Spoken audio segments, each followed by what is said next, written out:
Et selon le ministère des Affaires étrangères français, la quasi-totalité des Français et Franco-Palestiniens ont été évacués de Gaza. Gaël Fonseca, pour France 24, a rencontré l'un d'eux qui a réussi à rentrer en France en passant par l'Égypte. Ça fait un mois qu'elle l'attendait. Hiba retrouve son mari, enfin rapatrié de Gaza. Bassam, franco-palestinien, s'y était rendu pour le mariage de son neveu. Il s'est retrouvé coincé dans l'enclave sous les bombardements. Il n'y était pas retourné depuis 10 ans.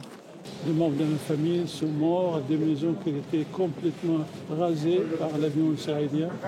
Même des voisins, des amis sont morts malheureusement. Et la guerre, ça continue.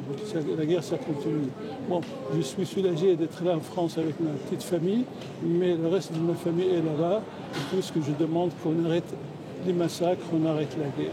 Épuisé, traumatisé, ce pédiatre à la retraite n'ajoutera rien de plus.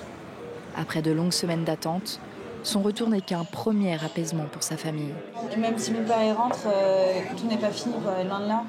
On vit deux choses en même temps. C'est-à-dire qu'on vit, nous, l'angoisse quand mon père était là-bas, l'angoisse qu'il ne revienne pas et comment le faire sortir. Et chaque jour, on essayait de trouver par tous les moyens de communication pour y arriver. Et on vit quelque chose de terrible dans notre pays et notre peuple. Et en fait, c'est très dur parce que ça ne s'arrête pas. Pour elle et sa mère, pas question de baisser les bras. Même depuis le retour de Bassam, Hiba continue de manifester pour un cessez-le-feu.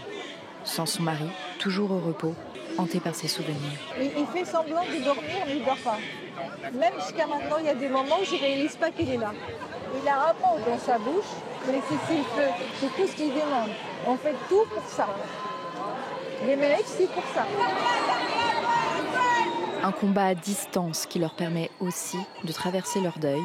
La famille continue d'apprendre au compte-gouttes plusieurs décès de proches restés à Gaza.